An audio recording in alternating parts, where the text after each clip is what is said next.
Welcome to the Green Ring, and thanks for watching.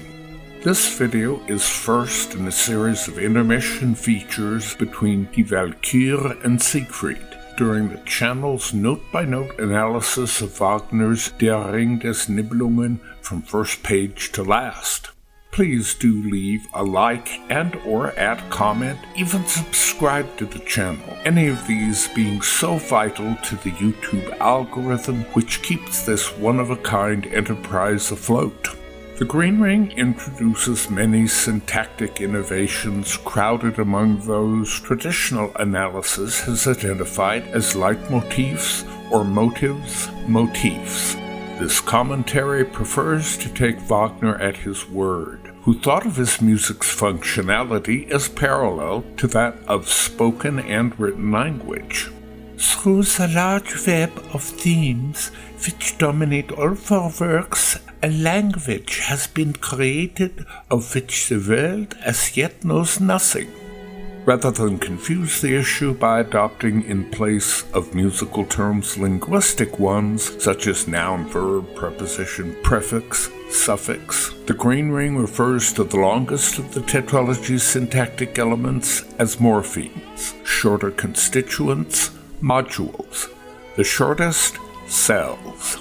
Since no previous analysis has recognized these elements, and as they play so prominent a role in this exhaustive analysis, special attention is devoted to them at this midpoint, giving those who follow the arguments it presents a clearer grasp both as they move forward and when revisiting prior chapters.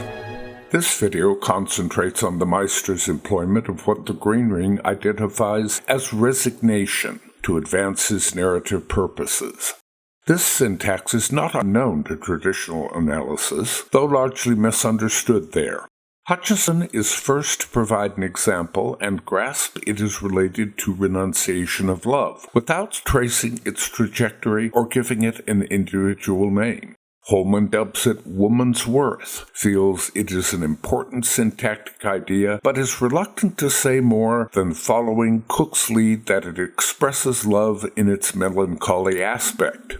Based on this, Sabor calls the syntax Liebe tragique.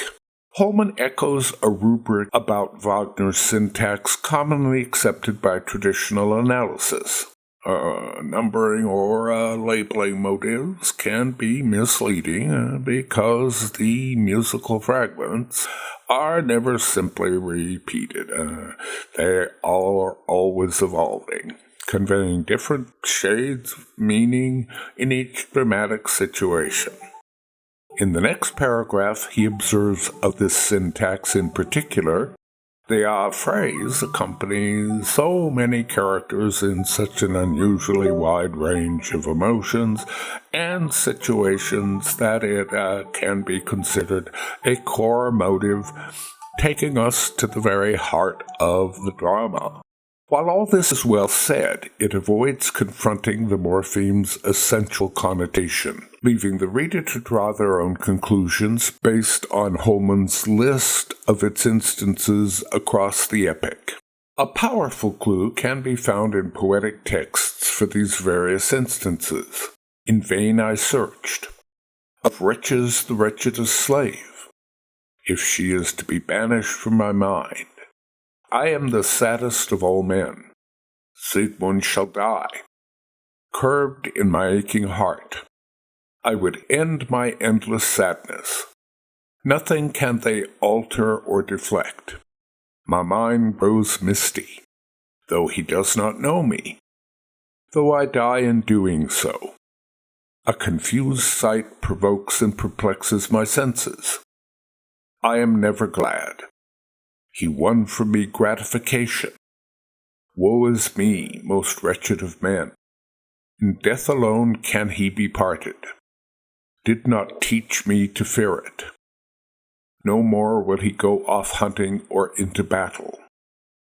The through line in all these instances, an overriding sense of giving in to situations that can't be changed, explains why the Green Ring prefers to dub the morpheme resignation. Sabor likely attributes his rather individualistic title based on Fricka's embryonic coinage in Das Rheingold, combined with Siegfried preparing himself to kiss Brünnhilde awake. Fricka's comment, however, reflects her resigned sorrow over Wotan's apparent lack of concern for women's feelings, while Siegfried resigns himself to the possibility his kiss to waken her might kill him. Each instance of the morpheme, emotionally speaking, includes the element of resignation, while the contexts of that emotion are radically different. After the development of a kind of resignation both to love's neglect via Fricka and its importance via Loge, the fire god adds a wrinkle when he uses the morpheme to discourage Wotan from thinking he can easily acquire the ring's power.